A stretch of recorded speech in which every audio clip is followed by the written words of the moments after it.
Amigos, bueno, es un gran gusto saludarles, darles la bienvenida en esta noche fría en la cual el tema educación y política, política y educación estarán presentes a través, en el segundo bloque, de la presencia del subsecretario doctor de Educación y Cultura, doctor Fernando Filgueira, y en la columna de análisis, como siempre, agradezco el doctor Oscar Botinelli, en cuya última columna publicada en factum.edu.uy sentencia: hay un tema de fondo en la arquitectura del gobierno. El Tabaré Vázquez del 2015 no es el del 2005. Para ver en qué estamos, en medio de tanto ruido, como diría Shakespeare.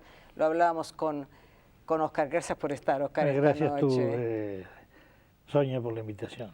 Como diría Shakespeare, la vida es un cuento contado por un idiota lleno de sonido y furia y que nada significa. Esperemos que no sea así y esperemos, gracias a Oscar, intentar desentrañar qué pasa en medio de tanto sonido y también de tanta furia.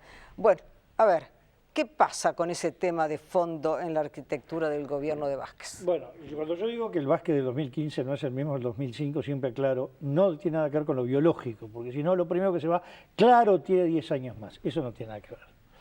Tiene que ver con aspectos de arquitectura política. Y el tema de arquitectura política es, primero, hay que recordar que el Vázquez del 2005 era el líder de todo el Frente Amplio. Cuando vemos el gobierno, y segundo, hizo un gobierno donde puso, salvo el Nuevo Espacio, a todos los sectores del frente con sus cabezas. Y en ese segundo plano estaba Mujica, Gargano, Astori, Arana, Marina Arismendi, que no era del entorno de él, sino la secretaria general del Partido Comunista, y esa trilogía, ese triunvirato que dirigía Alianza Progresista, que eran Nino Boa, Víctor Rossi y Héctor Lescano. Es decir, tenía un elenco político muy sólido. Por supuesto, uno tendría más parlamentarios o más votos detrás que el otro, pero era todo un segundo plano. Faltaba el Nuevo Espacio. Hoy va a lo opuesto a esto, un gabinete de esencialmente entorno personal. María Julia Muñoz, Víctor Rossi hoy es de su entorno personal y no lidera ningún sector.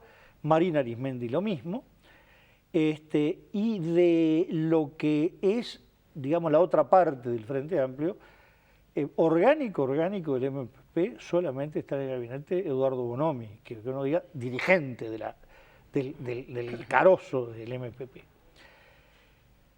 Y además, lo que uno tiene que tener en cuenta que en el 2003 más bien, él obtiene de todos los grupos del Frente y sus liderazgos un cheque en blanco. Él podía nombrar, destituir, se iban a aprobar las leyes que él dijera. Para el 2015, o en el 2014 o 2013, como se quiera, él no obtuvo ni pidió un cheque en blanco. Entonces es una situación distinta. Pero además hoy, por lo menos en pie de igualdad, Vázquez es cabeza de medio o menos de la mitad del Frente, y Mujica es cabeza de la otra mitad o más de la mitad del Frente. En ese aspecto no tiene que ver lo ideológico, yo hablo siempre de juegos de poder, tiene un parentesco con el último gobierno tradicional, el último gobierno Colorado, donde el presidente Jorge Valle era el líder de medio Partido Colorado, pero tenía al costado un expresidente que era líder de la otra mitad del Partido Colorado y de más de la mitad de la bancada. Entonces, este es un cambio sustantivo. Cuando uno mira los números del Parlamento, donde hay una desproporción en relación a los votos, Vázquez cuenta, primero, Vázquez hoy todo su gran apoyo político, el principal, no el único, es el Frente Liber Sereño y Astori.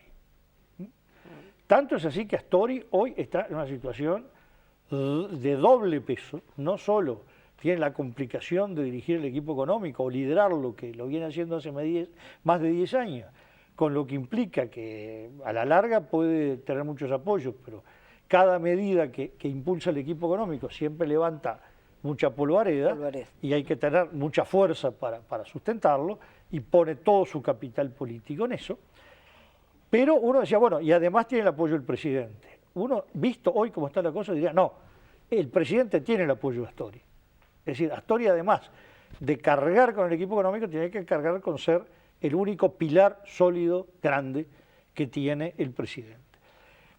Luego están las dos senadoras socialistas y en principio parecería que sigue apoyando con mucha fuerza a Vázquez la Liga Federal, es decir, Darío Pérez Semproni y Mier de 33. No así el vicepresidente. Bueno, vamos por partes. Lo que da claro a Vázquez son 13 diputados. Del otro lado está el MPP, 23 diputados, PVP, 1001.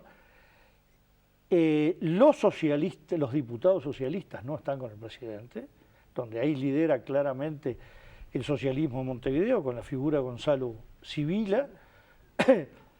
Y el vicepresidente está y la 711 están oscilantes.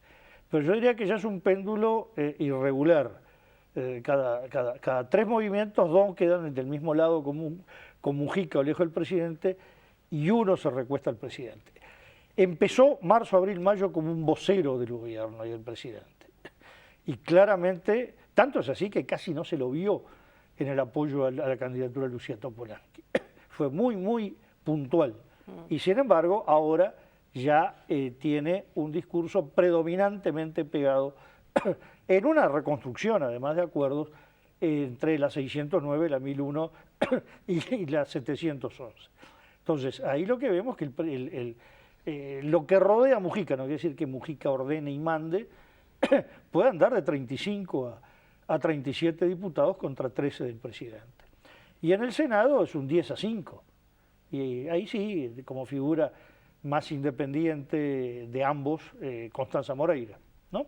Entonces, un presidente cuyo gabinete no refleja la pluralidad que tiene el oficialismo en el Parlamento, por definición es una situación complicada. Gobernar con un gabinete presidencial requiere una fuerza extraordinaria. Es decir, el presidente al nombrar el gabinete ya se complica la arquitectura política. No quiere decir que eso necesariamente implique que le va a ir mal, pero requiere una fuerza que no está demostrando tener. Ahora, en este momento, la situación que estamos viviendo, estará Fernando Filgueira en el próximo bloque, la relación con los sindicatos, han estado sindicalistas acá, en este programa, estuvo justamente todo el tema de la educación a lo largo de estos programas. ¿Cómo ha impactado todo esto en la relación con los sindicatos y en la fuerza o debilidad del presidente? Bueno, el tema es el siguiente. En primer lugar, yo creo que hay que tener en cuenta, en ajedrez se dice normalmente que no gana el que juega mejor, sino que pierde el que comete más errores. Es decir, no es que hayan sido muy virtuosos los sindicatos en la forma que actuaron, sino que la gran debilidad del presidente se da cuando el presidente empieza a perder apoyo público de los sectores y la bancada del Frente Amplio, ¿no? Es un debilitamiento claramente político. A mí me gusta hablar de lo estratégico, no hacer el análisis de lo puntual. Sí. Pero claramente esta situación empieza en el momento de mayor debilidad en su historia del PIT-CNT o CNT. De los últimos 50 años nunca estuvo tan debilitado cuando le es procesado el vicepresidente por complicidad en torturas y la dirección del PIT-CNT reacciona mal, reacciona de manera internista. ¿Cómo hacemos para no desgastarse una corriente con la otra? Con una sociedad mirando estupefacta, cómo el PIT-CNT se encerraba entre 4 paredes y no entendía lo que pasaba en el país. Segundo, con sindicatos como son de la enseñanza, particularmente secundaria, que hace mucho tiempo que no tienen un gran afecto de la población. Tercero, el CODICEN publica la nómina de sueldo, no son nada del otro mundo, es claro, pero no son malos, no es para decir acá hay sueldos de hambre. Con esas tres cartas, que son las más favorables que tenía el gobierno, es inconcebible cómo se enredó en un conflicto y termina perdiendo, porque claramente pierde el gobierno. Ahora, no se nombra un ministro de Educación diciendo, como se dijo en el verano, es para lidiar con los sindicatos. En primer lugar, cuando se nombra un ministro de Educación, se dice, este señor fue rector, este señor fue decano. No importa después si saben o no, si tienen planes o no, pero el tema es que se supone que lo que importa no es un ministro por una plaza de toros a lidiar con sindicatos, sino cómo concibe la educación. Entonces, ya el planteo fue un planteo muy de desenvainar el cuchillo, a decir, vayan saliendo, no pregunto cuántos son, sino vayan saliendo, ¿no? Entonces, ahí me parece que ha estado todo este desenfoque. Ahora, no analicemos las fuerzas sindicales como que acá está el gobierno y acá están los sindicatos, o acá está el oficialismo. Las dirigencias sindicales son parte del oficialismo, juegan dentro del oficialismo. Hay dirigentes sindicales que hoy actúan dentro de sus sectores políticos en la toma de definiciones políticas de los planteos de sus sectores dentro del Frente Amplio. Y hay una corriente sindical que claramente, con ella, una corriente importante con la que articula el ministro de Trabajo. El ministro de Trabajo, que no es exponente de ningún sector específico del Frente Amplio, claramente es exponente de una corriente o de varias corrientes sindicales. Entonces, analizar los sindicatos como algo ajeno al oficialismo no es real, ¿no? Digo, no quiere decir que toda la masa trabajadora esté en el Frente Amplio, no. No quiere decir que la dirigencia sindical recibe órdenes del Frente. Más aún, lo desigual en esta oportunidad es que es mayor la incidencia de los dirigentes sindicales dentro del oficialismo que la incidencia de las dirigencias políticas dentro de los sindicatos. Que es una cosa bastante nueva en Uruguay. Nueva, estoy hablando de una década y algo, cuando a la inversa, la histórica, sobre todo cuando el gran predominio del viejo Partido Comunista era la dirigencia política, dentro de la cual estaban los dirigentes sindicales, mandando a la dirigencia sindical. Esa fue la tradición histórica desde los años 60, digamos, hasta comienzos de los 90. Ahora, en ese sentido tú escribes en tu última columna, hay un elemento subjetivo nada menor. Toda la izquierda política, el Frente Amplio y todos sus sectores y la izquierda social con la dirigencia del PCNT a la cabeza, sentían que esa llegada de la izquierda pura al poder por primera vez en la más que sesquicentenaria historia de la República debía cuidarse como si fuera una pieza de cristal. ¿Qué pasa? Ahora ya bueno, no, claro, lo que todo el mundo vio analíticamente es muy claro, que cuando el Frente Amplio llega al gobierno, yo le digo izquierda pura, en los análisis comparados en el mundo se considera que el vallismo fue izquierda, en la medida que entra dentro de las concepciones de welfare state, de socialdemocracia, pero para Uruguay, izquierda general se le llama a esto. El Frente llega con mucho temor al gobierno, es decir, ¿qué pasa si fracasa? ¿No? Entonces había el tener cuidado que se tenía en las manos una pieza de cristal que había que tener cuidado de no resquebrajarla y mucho menos romperla. Entonces hubo un cuidado muy grande hacia eso. Este tercer gobierno, la situación es la opuesta, no importa si es real o no la visión, esa es una discusión distinta. Cada cual actúa como ve las cosas. Y en la izquierda se ve que hay izquierda para rato. Eso es lo que cree el Frente Amplio y lo creen los dirigentes sindicales, ¿no? Sobre todo porque no ven una oposición fuerte que le esté ladrando en la cara. Y si se considera que no hay riesgo en el 19, por ejemplo, hace poco un legislador favorable a que el Frente votara una comisión investigadora, decía, si seguimos así, llevamos más de 10 años sin votar investigadora, si nos renegamos va a estar 15 y seguramente 20, es decir, ya daba por sentado que el 19 seguía. Entonces, cuando se cree que esto es así sólido, yo diría, es un síndrome parecido del Partido Colorado en los años 50, cuando no le pasaba por la cabeza que alguna vez podía perder el gobierno. Llevaba 93 años, ¿no? No era poco. Entonces, ya no se cuidan tanto las cosas, porque esto es indestructible. Si es indestructible, tengo mucha libertad para actuar, para forcejear, y parecería que está pasando entre todos. Yo hablaba del PIT-CNT. La última vez que estuve acá, era un mes más o menos, un mes y algo, hablamos del tema del Frente Amplio. Del descabezamiento de la presidencia del Frente Amplio y de una cosa que el Frente Amplio no ha leído, la dirigencia del Frente lo que ha hecho, que es dar argumentos jurídicos para decir algo que nadie tenía claro en Uruguay, que el Frente Amplio había llamado elecciones en mayo del 2012 para elegir un presidente que terminaba en enero del 15 y que después no iba a haber elecciones por lo menos por un año. Eso no se dijo. Nunca nadie concibe que un cargo electivo sea sucedido por algo no electivo. Como señal de manejo del valor de elecciones, el Frente Amplio tiene una asignatura en que falló. Y acá fallaron justamente los que actuaron, digamos, prolijamente en esta oportunidad y no del otro lado. Es decir, hay errores del conjunto del Frente Amplio, no es que este anda mal y este anda bien, ¿no? Yo creo que además la esencialidad pecó.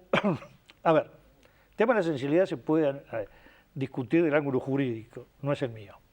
Puede discutirse del ángulo ideológico, conceptual, está bien, está mal, es una medida autoritaria, no es otra discusión.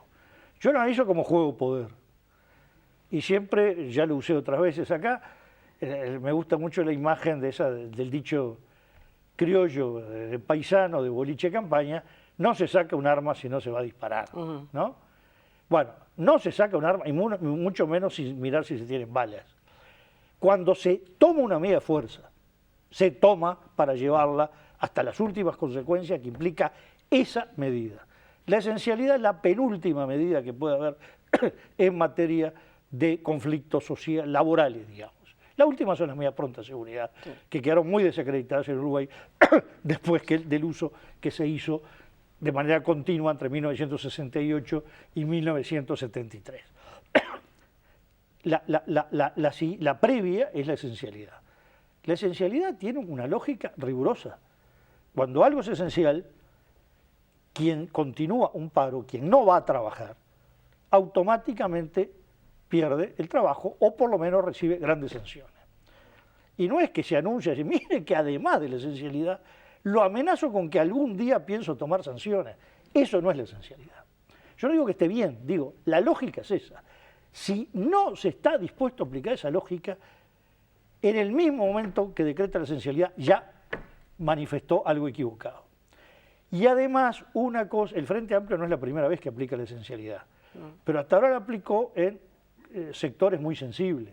El aeropuerto Carrasco paralizado, es decir, el país aislado. O temas directamente vinculados a la salud. A la salud, sí. Y además, en conflictos que la esencialidad lo resolvía. Tenía el acatamiento asegurado. Hay un viejo principio militar. El ejército vertical. Pero se les enseña a los oficiales, nunca den una orden, si no saben que va a ser cumplida. Porque lo peor es la orden desobedecida. Yo recuerdo una anécdota que a mí me gusta mucho.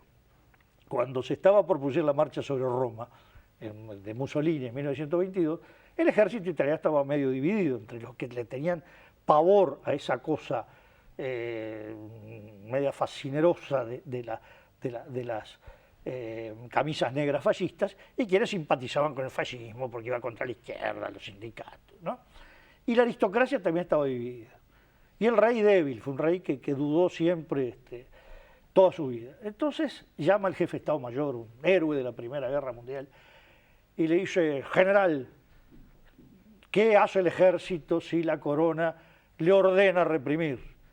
y le dice, majestad, el ejército ha jurado lealtad a la corona y hará lo que el rey ordene. Punto. Hace la veña y dice, majestad, entre nosotros, yo no haría la prueba. Entonces, el tema, lo formal es esto. Bueno, ahora, ¿se puede cumplir o no? Bueno, si no se puede cumplir, no lo haga. Y además, una cosa que había que calibrar, una esencialidad no contra los controladores del aeropuerto Carrasco, una esencialidad contra toda la educación pública de primaria, secundaria, UTU, contra todo lo de ANEP. ¿Cómo reacciona la gente frente amplista? Porque lo primero que tiene que medir un gobierno es cómo reacciona su soporte político, su gente. Y el frente en medidas de autoridad o autoritarias, ahí se puede discutir los términos, tiene la piel muy sensible y se vio. Entonces, todo esto había que haberlo calibrado muy bien antes de tomar, porque no le hace bien a un gobierno un presidente que anuncia que la marihuana se va a suspender sine die y después viene la marcha atrás. Que el Fondes se va a cambiar totalmente y ahí no pierde, empata. Quedó la mitad de lo que era el proyecto Mujica y la mitad de lo que él quería impulsar. Y varias medidas menores hasta esta. Entonces, si en 6 meses de gobierno hay esta cantidad de marcha atrás, la erosión del poder presidente es muy grande. Y ese es un problema institucional que lo tiene que analizar el presidente, lo tiene que analizar su gobierno y su entorno, y lo tiene que analizar el Frente Amplio. Acá sí que la pieza de cristal acá que esa pieza que no se cree que es de cristal, sino de metal duro, bueno, los metales duros también se resquebrajan. No, quedan 4 años y medio de gobierno. Entonces, acá no hay otra salida que un Frente Amplio, una dirigencia que se ponga a reflexionar, no de qué pasó con la educación, no qué pasó con la esencialidad, qué pasa con el conjunto del gobierno.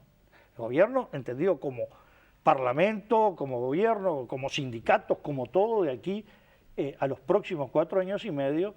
Y yo creo que toda la izquierda, empezando por el presidente y empezando por el otro presidente que anda conmoviendo el mundo, deben sentarse a barajar y dar de nuevo con compromisos y reglas de juego muy claras para todos. Pero un gobierno que juegue gobierno y oposición, bueno, tenemos el ejemplo del último gobierno colorado de los 93 años y del segundo y último gobierno continuo blanco de los años 60. Los dos tuvieron gobierno de oposición adentro y los dos terminaron yéndose. Pero cuidado con eso. Óscar, como siempre, gracias. No, gracias a ti, Soy. En algunos instantes estamos inmediatamente después de la pausa dialogando con el subsecretario de Educación y Cultura, el doctor Fernando Filgueira. Seguimos con Sonia Entrevista.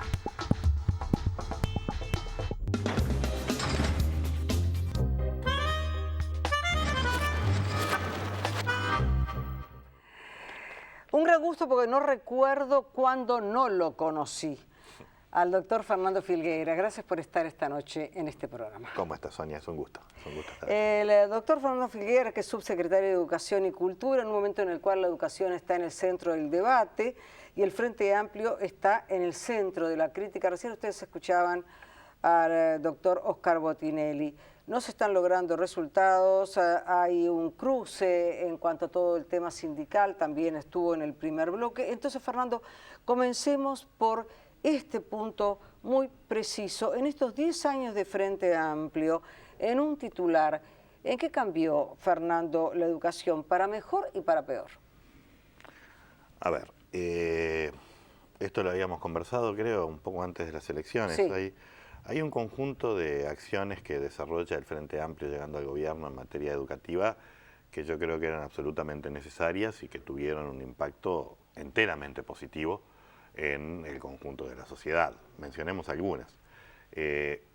La primera es un fuerte compromiso de elevación del gasto público en materia educativa. Uno siempre puede decir, obviamente, bueno, pero ¿en qué rindió ese gasto? ¿Sí? Pero hay que dar un paso atrás y entender que todo el gasto educativo, ¿sí? Y esto incluye Universidad de la República, Administración Nacional de la Educación Pública, más otro conjunto de programas que siempre se consideraron como parte de la educación, como la educación militar, la educación policial, etcétera, no alcanzaban al 3.2 del Producto Bruto Interno, ¿sí? Cuando el Frente Amplio llega al gobierno. ¿Sí? ¿Qué quiere decir eso? Que en verdad cotidianamente lo que sucedía en el sistema educativo era que se producía daño. Es decir, cuando un sistema, ¿sí? Cualquier sistema, ¿sí? Está subnutrido claramente en términos de recursos fundamentales, ¿sí? Se produce daño. Por lo tanto, había un desafío inmediato que era incrementar el esfuerzo fiscal en materia educativa, y el Frente Amplio lo ha hecho, y lo ha hecho de manera muy notoria. Si pensamos que llega al 4,5 del PIB, ¿sí? Un poco antes de este año en el que estamos ahora, y lo hace con un PBI que crece y crece en forma muy importante. Esto permitió un incremento salarial muy importante de los docentes, permitió un esfuerzo en materia de infraestructura también muy importante, permitió cosas concretas que se pueden ver como la disminución del tamaño medio de grupo en la educación primaria, acompañado, es verdad, de tendencias demográficas, ¿sí? Permitió la incorporación del plan Ceibal, que era absolutamente necesario para ingresar en el siglo XXI, ¿sí? Sin estas herramientas, digamos, que nos estamos dando ahora, es muy difícil acompañar un proceso en donde los cambios, las transformaciones, la información, las estrategias didácticas y pedagógicas se transforman a ritmos muy acelerados. ¿Sí? Todos estos elementos yo creo que son elementos esencialmente positivos y se concretan en algunos elementos de resultados que hay que plantear. ¿Sí? ¿Cuáles son ellos? La educación primaria, ¿sí? En este momento, empecemos antes, en la educación inicial. Ya se había avanzado, y es lealtad decirlo, ¿sí? En gobiernos anteriores en materia de expansión de la educación inicial, de lo que son los 5 años y en parte los 4 años. Pero el Frente Amplio completa ese proceso y llega a la universalidad en la cobertura de 5 años y la casi universalidad en la cobertura de 4 años.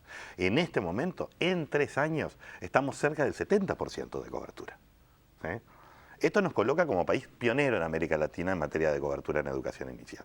Y las neurociencias nos han mostrado que entre los 0 y los 2 años y luego entre los 3 y los 5 años se producen algunos de los procesos, ¿sí? Fundamentales que luego generan habilidades posteriores para los chiquilines. Primer elemento positivo. Segundo elemento positivo. La educación primaria tenía una tasa de egreso universal, ¿sí? Ya lo era, prácticamente universal, ¿sí? 90 y largos %. La mejoramos un poquito, pero era un margen muy pequeño el que ya se podía mejorar porque estábamos cerca de la universalidad, pero mejoramos mucho el egreso en tiempo. ¿Qué quiere decir? Antes teníamos tasas de repetición muy altas en la primaria que hacían que muchos chiquilines, ¿sí? Llegaran al final de la educación primaria con una extrada muy importante, primer predictor, ¿sí? De desafiliación luego en el sistema de educación media. Estos son elementos positivos y lo hicimos, esa mejora en el flujo del sistema, lo hicimos sin una disminución, aunque es verdad, sin una mejora, y eso está en el debe, de los resultados de aprendizaje de acuerdo a las pruebas estandarizadas. Es decir, mejoramos los egresos generales, mejoramos el egreso en tiempo, disminuimos el tamaño de grupo, mantuvimos los niveles de aprendizaje, lo que es en parte un logro al haber mejorado el flujo, pero un debe porque debemos mejorar aún más. Por otra parte, en educación media incrementamos la cobertura, sobre todo en lo que es hoy el ciclo básico. Básicamente los chiquilines que están entre 12 y 14 años, ¿sí? Están todos asistiendo, casi todos, todavía hay un porcentaje que no, a alguna de las opciones del sistema educativo formal. ¿Sí? Y incrementamos también la cobertura, aunque no en la misma magnitud, dentro del sistema de educación media superior, ampliando un conjunto de ofertas que requirieron un conjunto de inversiones importantes en las modalidades de bachilleratos tecnológicos. ¿Sí? Elementos positivos. Elementos que se encuentran en el debe, yo no les llamaría negativos, son desafíos que tuvimos en donde avanzamos, pero no en la medida que hubiéramos pretendido. Las tasas de egreso de la educación media, tanto básica como superior, siguen siendo muy bajas para parámetros latinoamericanos. ¿Sí? Dada la riqueza promedio que tiene el país, dado los niveles de pobreza y desigualdad que tiene el país, nuestro país debería estar con tasas de egreso en materia de educación media básica y educación media superior muy por encima de lo que hoy todavía nos encontramos. Se avanzó, pero se avanzó ¿Cuánto? poco. En este momento tenemos prácticamente un 30% de los chiquilines, ¿sí? de 17 y 18 años que no finalizaron el ciclo básico. Y tenemos casi un 60%, en el entorno de un 60% de chiquilines que no están terminando la educación media superior. Eso ha ido mejorando, uno ve mejoras, pero cuando uno mira punta a punta, ¿sí?, en unos 15 años, vemos que el ritmo de esa mejora, ¿sí?, no es suficiente para el país que queremos en términos de prosperidad y para el país que queremos en términos de inclusión social. ¿Y para cada una de las personas? ¿Cómo? Claro, es decir, el 30%, el 60% supone el país que tenemos, el país que queremos. ¿Y para cada una de las personas que no terminan, que no egresan? Por supuesto, es que el país que queremos es un país que queremos en donde todas las personas puedan desarrollar su pleno potencial. Y, digamos, los números de estos que estamos hablando no son números fríos. Son números que implican que hay personas que concretas, de carne y hueso, que ven cercenadas o limitadas sus posibilidades de avance y de construirse como ciudadanos, porque además hay un elemento fundamental en donde creo que todos compartimos, que la educación no es solo, ¿verdad?, el aprendizaje de un conjunto de habilidades. Es también un conjunto de valores, una capacidad de reflexión crítica, ¿sí? Estos elementos también se forjan, no solo en la educación formal, pero en una parte importante en la educación formal. Por lo tanto, este principio lógico simple de yo preciso tener a los chiquilines adentro para luego plantearme los desafíos. Bueno, que perdamos a estos chiquilines antes de que puedan generar estos egresos es un problema que el país lo tiene hace mucho tiempo, no es una realidad. Es decir, no es que el Frente Amplio empeoró los guarismos, ¿sí?, aunque sea claro, es decir, el gobierno del Frente Amplio de estos 10 años no hizo que tengamos menos tasa de egreso, tenemos más tasa de egreso, pero no avanzamos al ritmo que deberíamos haber avanzado. ¿Por qué, Fernando? Hay muchas razones para ello. Una de ellas, a mí no me gusta hablar de herencias malditas, pero una de ellas tiene que ver efectivamente con una inversión relativamente baja que se venía realizando en el sistema educativo. Eso tiene impactos. Eso tiene impactos sobre la infraestructura, eso tiene impactos sobre los cargos docentes, eso tiene impactos sobre un conjunto de elementos que luego hacen obviamente a la eficiencia y a la efectividad del sistema, ¿sí? Por otra parte, y lo planteó el presidente durante la campaña electoral, el ADN del sistema de educación media, ¿sí?, no sus docentes, sino la forma en que está estructurado, ¿sí?, está pensado como un sistema de filtros en el fondo. ¿Sí? Nosotros tenemos una universidad que es gratuita, ¿verdad?, y que no tiene examen de ingreso. Y esto es un activo del país, ¿verdad? Cuando colegas de otros países vienen, admiran justamente este elemento. Por ejemplo, Chile en este momento está discutiendo el tema de la gratuidad de la enseñanza superior, ¿sí? Ahora, al mismo tiempo, cuando están un tiempo acá, empiezan a entender y dicen, bueno, pero en parte lo que pasa es que el examen de ingreso a la universidad empieza en primero del liceo. Ahí está. ¿Sí? Entonces, este sistema en donde la idea es que era un sistema en el fondo meritocrático que podían superar a aquellos que demostraran estar por encima de un cierto nivel de aprendizaje, ¿sí?, se constituye en una limitante de la continuidad de los chiquilines, genera un nivel de extrada muy alto. Ahora, la pregunta y el dilema que siempre se plantean las discusiones es, bueno, pero entonces ¿qué hacemos? ¿Bajamos el nivel para que todos puedan pasar? No, el argumento que tenemos que desarrollar y que tenemos que orientar para el cambio y la transformación educativa es que una educación inclusiva puede ser también una educación de calidad. El tema son cuáles son las herramientas que utilizamos para fortalecer y acompañar los aprendizajes. Y esas herramientas, a mi juicio, esto es personal, pero creo que lo comparte una parte amplia hoy de quienes están liderando desde la Administración Nacional de la Educación Pública el cambio educativo que debemos llevar adelante, una parte importante creemos que es mediante el acompañamiento, la personalización, la comprensión de los diferentes ritmos de aprendizaje, etc. A esto hay que sumarle otro elemento que es la educación media tal y cual fue pensada en su momento está estructurada en torno a un conjunto muy amplio de asignaturas, ¿sí?, que tienen un conjunto de contenidos muy extensos y que tienden a articularse poco entre sí y a construirse como un conjunto de capacidades que luego se ponen en funcionamiento. Es decir, uno aprende los contenidos, ¿sí?, y esos contenidos fundamentales que uno aprende, que son necesarios, nadie puede aprender sin aprender contenidos, ¿verdad?, en general quedan allí y relativamente desvinculados entre sí, ¿sí? Esto respondía también a una sociedad que era relativamente estática, es decir, la velocidad del cambio en las sociedades de mediados del siglo XX y de parte de la segunda mitad del siglo XX, cambiaba, pero a una velocidad determinada. Hoy cambia a una velocidad extremadamente acelerada.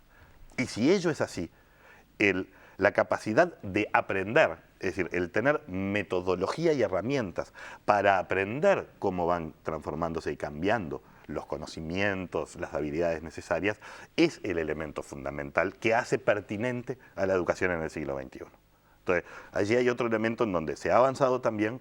Hoy, yo después te puedo contar algunas experiencias que me parecen fantásticas que están ocurriendo dentro de la Administración Nacional de la Educación Pública, pero los niveles de avance que tenemos que lograr son mayores también en ese aspecto.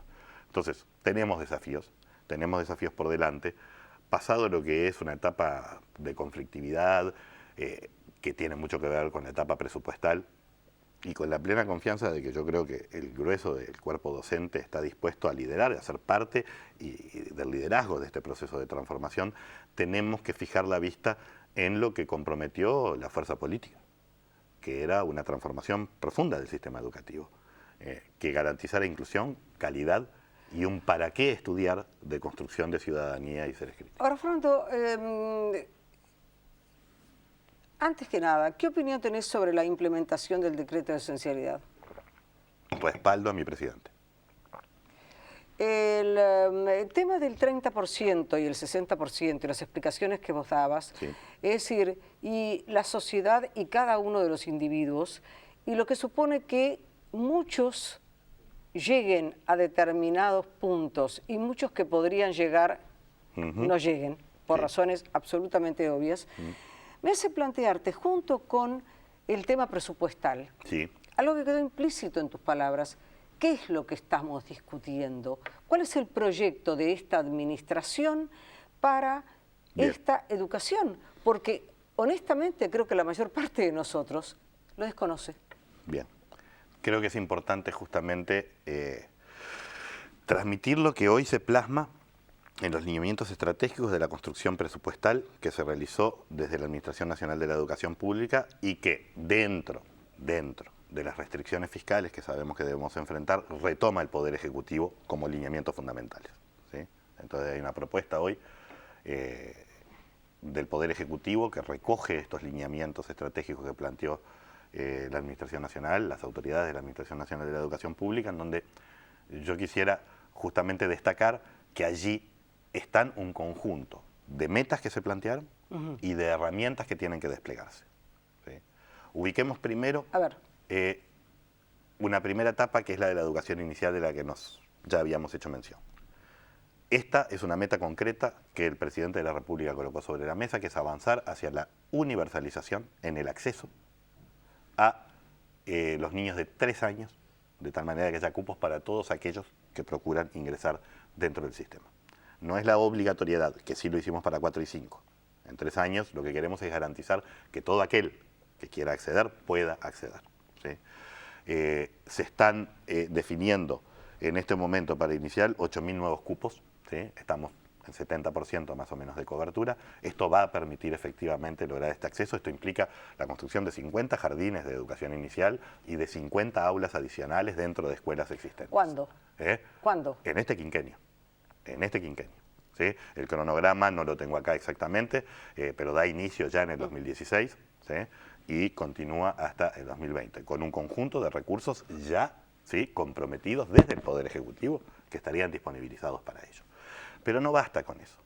Nosotros sabemos además que tenemos que sacarle más el jugo a esto único que tenemos, que es esa amplia cobertura en 3, 4 y 5 años. Por lo tanto, el desarrollo de un sistema de evaluación temprana de dificultades de aprendizaje ayuda y mucho a evitar luego los atrasos, las dificultades y los retrasos que se generan en primaria, ¿sí? En muchos chiquilines, vos fuiste profesora, en muchos chiquilines sabemos que tempranamente uno puede identificar algunos problemas atencionales, algunos problemas de vista que generan los problemas atencionales, algunos problemas, ¿verdad? Estos elementos, un diagnóstico adecuado temprano, rinde enormemente. Se va a hacer una evaluación universal para los niños de 4 y 5 años con protocolos de trabajo para luego esas dificultades, ¿sí?, poder enfrentarlas y que los chiquilines lleguen al ingreso de primaria de la mejor manera posible. Entonces aquí tenemos un paquete que ya vemos que no es solo ladrillos, no es solo cargos que se requieren, es también software, es también formas de trabajar la didáctica, la pedagogía y el encuentro con el chiquilín en el proceso de aprendizaje. Entonces, esto lo tenemos para 3, 4 y 5 años. Una disminución del tamaño medio de grupo en 4 y 5 que también va a derivar de este esfuerzo de infraestructura que permite una mayor personalización. Entonces, ahí tenemos un elemento. En la educación primaria. La educación primaria tiene un gran mérito, la continentación y la capacidad de darle continuidad y acompañar al chiquilín. ¿Sí? Esto y ese vínculo afectivo incluso que se genera entre la maestra y el maestro, porque está permanentemente trabajando con un grupo durante todo el año, ¿sí? Construye a partir de ahí una identificación. Pero identificamos y sabemos que hay problemas en el aprendizaje de un conjunto de macrohabilidades fundamentales, sin las cuales es muy difícil luego seguir aprendiendo. La lectura, la escritura, la expresión y la matemática. ¿Sí? Uruguay se ubica entre los países de mejores resultados educativos en primaria en las pruebas estandarizadas. ¿Sí? Pero eso no nos puede dejar satisfechos porque América Latina presenta muchos problemas. Y tenemos un porcentaje de casi 30% de chiquilines, de nuevo, mirá, aparece de nuevo ese número, ¿sí? Que llegan al final de la escuela con problemas en lectura, escritura, matemática, que le llamamos el nivel 0 y 1 de insuficiencia. ¿Qué se está haciendo? Y esto es liderado obviamente por el Consejo de Educación Inicial y Primaria.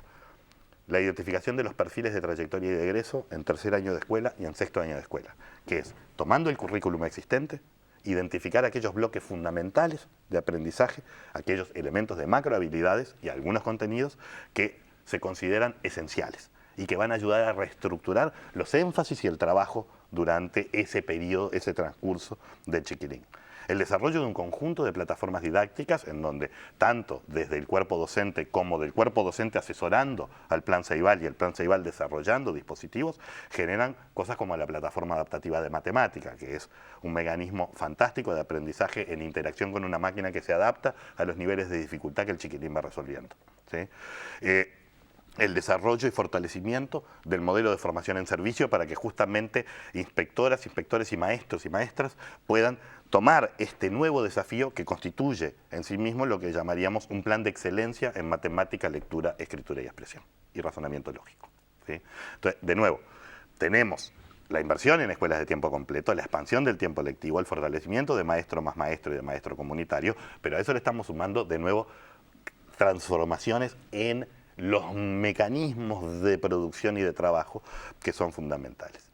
Y en educación media, el gran desafío. ¿Sí? Vamos a ver el esfuerzo edilicio que se pretende realizar en este quinquenio implica 53 centros, ¿sí? Nuevos de doble turno y 28 centros en educación media de tiempo completo o tiempo extendido. ¿Sí? Te doy un dato, Sonia, más o menos 1000 escuelas son las que hay en el territorio nacional. Más o menos 300 centros de educación media, 300 y pico de centros, si uno considera técnica y algunas otras cosas, son las que hay. Hay una distancia muy grande. Este tema de vacío de infraestructura, obviamente, que impacta sobre la asistencia. Es clarísimo. ¿Sí? Sí, sí. Entonces, este esfuerzo, además a partir de un diagnóstico de primer nivel técnico que se realizó desde la Administración Nacional de la Educación Pública, identificando los territorios en donde tenemos fuerte componente de población joven, con un fuerte componente que no asiste, y limitantes en las plazas disponibles respecto al egreso de la población de primaria, que es la población que alimenta estos centros. Nos identifica bien allí aquellas zonas donde tenemos que ir a hacer inversiones potentes de infraestructura. El sistema de educación media, de nuevo ladrillos y de nuevo cargos, que implican un esfuerzo fiscal importante. Pero además hay que pensar, el sistema de educación media nunca contó con un modelo de formación en servicio potente, nunca contó con modalidades de extensión de tiempo lectivo, salvo 3 escuelas, 3 liceos de tiempo completo, sí. ¿sí? Y dentro de las tecnológicas también, del ciclo medio técnico, ¿sí? También algunas cosas del ciclo medio básico técnico, nunca contó con servicios de alimentación, salvo cosas muy puntuales. ¿Sí? Bueno, todo esto que en parte explica esa diferencia entre la capacidad de retención de nuestro sistema de educación primaria y de egreso, y las dificultades de retención que tenemos en nuestro ciclo básico y sobre todo de egreso, bueno, todos estos elementos se van a incorporar dentro del sistema. No se van a incorporar a todos los centros educativos de media, ¿sí? De nuevo, las restricciones fiscales obligan a realizar algunas elecciones complejas, ¿sí? Y implican que, obviamente, los centros de tiempo completo van a ir a zonas en donde más se necesita. La extensión del tiempo lectivo se va a ubicar en zonas en donde más se necesita, ¿sí? Pero allí hay un cambio. Y se suma a ello también un proceso complejo que viene siendo liderado, de nuevo, desde el Consejo Directivo Central, de aquellos perfiles de tercero de escuela y de sexto de escuela, ¿sí? Que se están definiendo y que van a ayudar a reordenar las estrategias pedagógicas y didácticas. Se le suma el perfil de tercero de liceo, aquello que hablamos, continuidad, aquello que se habló durante la campaña electoral. El chiquilín es uno, ¿sí? El que tengamos subsistemas no quiere decir que los subsistemas pueden hablar de espaldas uno al otro, ¿sí? Tienen que hablar en forma articulada. El Consejo Directivo Central dijo, esto se construye, por lo tanto, con una comisión técnica de forma articulada, en donde se integran los docentes, inspectores y técnicos de la educación media técnica y general, y los docentes, inspectores y técnicos de la educación primaria, para construir y generar luego estos perfiles que desarrollarán luego mecanismos de continuidad. Ahora, Fernando, en su última columna, la expresidenta del Frente Amplio, la senadora doctora Mónica Xavier, afirma concretamente el siglo XXI es el siglo del conocimiento.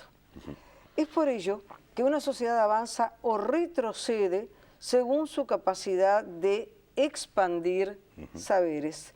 Sin educación para todos, la justicia social es solo una ilusión. A la luz de lo que tú dijiste, que yo siento profundamente conectado por esto, ¿tú podés afirmar hoy, desde tu cargo, en este programa, en estas circunstancias, que esto se está dando? Se están dando pasos que yo creo que van en la búsqueda de estos resultados. Recordemos otra frase del presidente: dentro de la Constitución todo, fuera de la Constitución nada. La Constitución determina que es el Consejo Directivo Central y sus consejos desconcentrados, ¿sí?, en forma técnicamente autónoma, quienes dirigen los destinos de la educación. El Ministerio de Educación y Cultura no es ajeno. Debe velar por el respeto de los principios y debe colaborar en el Sistema Nacional de la Educación Pública. Desde mi cargo y con la ministra hemos trabajado, apoyado, ¿sí?, intercambiado e impulsado aquellas transformaciones que nos parecen fundamentales, pero que son palanca decisional, luego, ¿verdad?, de los ámbitos educativos que así lo define la Constitución. Este presupuesto que se plasma y que eleva el Poder Ejecutivo tomando las líneas estratégicas de la Administración Nacional de la Educación Pública, yo creo que va en la dirección correcta, pero quedan muchas cosas por hacer. Hay muchos desafíos y decisiones que se deben tomar en un sistema que cambia en forma compleja, ¿sí?, que tiene una multiplicidad de actores a su interior, que tiene una infinidad de cuerpos docentes en diferentes subsistemas y que tiene un conjunto de resistencias al cambio que no surgen generalmente de una persona o de un grupo de personas, sino de las propias estructuras, ¿sí? Nosotros tenemos que enfrentar un problema.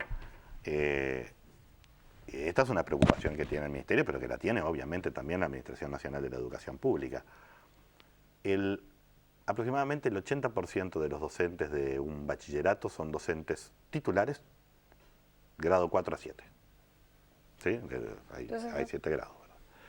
Aproximadamente un 80% de los docentes en áreas metropolitanas periféricas de Cerro Norte son interinos, ¿sí?, y no llegan en general a poder elegir horas o unidades docentes completas dentro del centro porque estas ya están partidas, tienen mayores niveles de rotación, etc. El tema de interino o de titular no hace en sí mismo una diferencia de calidad, puede haber docentes excelentes, interinos y todo, pero lo que está indicando es que nuestro modelo de organización de los recursos humanos y distribución de los recursos humanos en el territorio tiende a generar mayores niveles de rotación, menor presencia en centro, ¿sí?, es decir, más lógica, si se quiere, de docente taxi, ¿sí?, allí en las zonas donde más necesario es la construcción de un capital social del centro, ¿sí?, que opere como comunidad pedagógica y de continentación del chiquilín. Bueno, estos son desafíos que tenemos. Los avances que he mencionado en materia de los perfiles, ¿sí?, son extremadamente positivos, pero creo que tenemos que seguir dando pasos.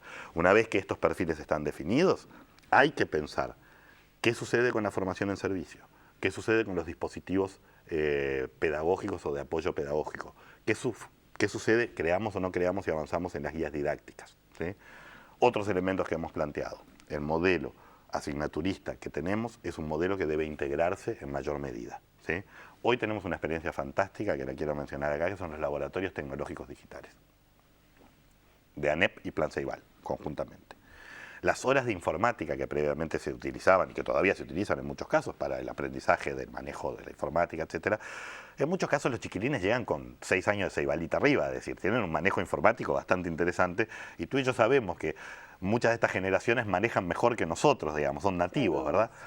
Entonces, se crearon estas modalidades de laboratorios tecnológicos digitales, que son equipos de trabajo de chiquilines con un docente que lo lidera, que es el docente de informática, que hace un proceso de verdad de reconversión, en donde se hace robótica, se hace programación, se trabaja con sensores, se trabaja con proyectos y talleres, los profesores de matemática y física pasan e intercambian y van articulando. Ese tipo de dinámicas es la que tenemos que alimentar. No imponer, tenemos que dar las herramientas y los elementos para que las comunidades educativas puedan desarrollar ese tipo de estrategias. Ese tipo de estrategias atraen más al estudiante, ponen conocimiento en movimiento, integran más los conocimientos disciplinarios y de hecho muchísimos docentes a lo largo y ancho del país, en un sistema que no está pensado para ello, lo están haciendo. Están haciendo esas innovaciones ellos. Tenemos que apoyarlas, tenemos que darles herramientas generales, tenemos que darles cargas horarias con radicación en centro, que no sean solo de aula. Tenemos que seguir avanzando en esa dirección. 3 precisiones finales. ¿Cuánto nos acerca a esa educación de calidad? Son un minuto. ¿Cuánto nos acerca a esa educación de calidad la inversión proyectada? En segundos. Nos acerca en forma importante, a ver, digamos, no completa y es siempre menos de lo que uno quisiera. Recordemos que estamos en una situación económica mundial que afecta al país en forma importante. No podemos tirar al bebé con el agua. Es decir, las inversiones que debemos hacer son inversiones que deben darse en el marco de un conjunto de aspectos de orden macroeconómica que son los que han permitido que efectivamente lográramos una cosa que para la educación es fundamental, que es disminuir la pobreza infantil, ¿sí?, del 60 prácticamente % que teníamos post-crisis a menos de un 17-18% en este momento. Entonces, 20, perdón. Cuidar el orden macroeconómico y la fiscalía es cuidar las condiciones sociales de la educación. Una cosa rápida. Sí. Recordemos que de todo el incremento presupuestal que se da, de todo, para todos los rubros, de todo el país, de todas las cosas, el 40% es educación. Segunda presión, los países nórdicos que tienen la más alta valoración por los educadores, les pagan muy bien y les exigen muchísimo, en una escala de 1 a 10. ¿En qué nivel de preparación está el promedio del actual cuerpo docente, maestro y profesor de secundaria? Hay desafíos en formación docente muy importantes.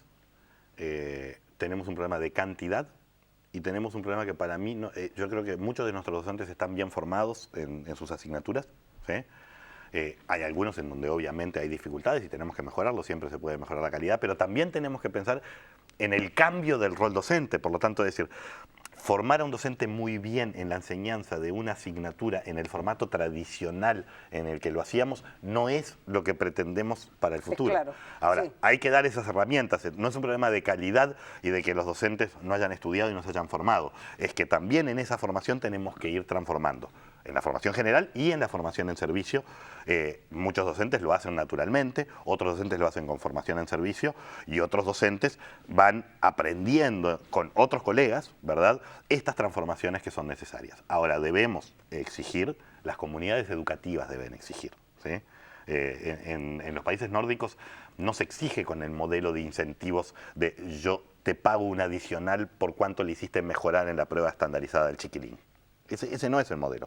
Es un modelo en donde la comunidad como tal, con construcción de confianza y exigencia, va generando mejoras permanentes. Ese es el espacio que debemos construir. Pero hay cambios en las herramientas de la carrera docente, de la asignación de horas, de la construcción de centros, que son decisiones que son complejas, son difíciles, pero que desde el ministerio, que debe velar por eso, quiere, apoya y empuja para que, obviamente, las autoridades legítimas de la educación, de la Administración Nacional de la Educación Pública, puedan ir dando esos pasos. Si permaneces en tu cargo por voluntad propia o no, digo, esas son cuestiones aleatorias. ¿Vos creés que en este quinquenio vas a ver una educación de calidad? Yo creo que en este quinquenio, yo quiero ver una educación que mejore notoriamente la calidad. Yo creo que este presupuesto lo habilita una mejora importante de la calidad, de la inclusión y de las tasas de egreso. Para ello es necesario, además de esto, ladrillos, salarios y algunos cambios que estamos viendo como positivos, seguir construyendo con los docentes, siempre con los docentes, los caminos del cambio profundo del sistema educativo. Son decisiones, muchas de ellas, esto cuesta plata, otras cuestan menos plata, pero pueden tener costos políticos, ¿sí? Esos costos políticos implica convencer, trabajar, hacer la propuesta, ponerla sobre la mesa, debatir, estar de acuerdo, no estar de acuerdo. No hay malos y buenos, tenemos que salir de una lógica de malos y buenos en el sistema educativo, un sistema educativo partido y que termina demonizando a unos y a otros, es un sistema que no le hace flaco favor al país y al futuro. Discutamos las propuestas, discutámoslos con los docentes y también planteémoslas a la población. Ahí está, porque creo que sabemos poco. Gracias por haber estado. Un gusto, Sonia. Ustedes, gracias por habernos acompañado. Próximo miércoles, 22 horas. Buena semana.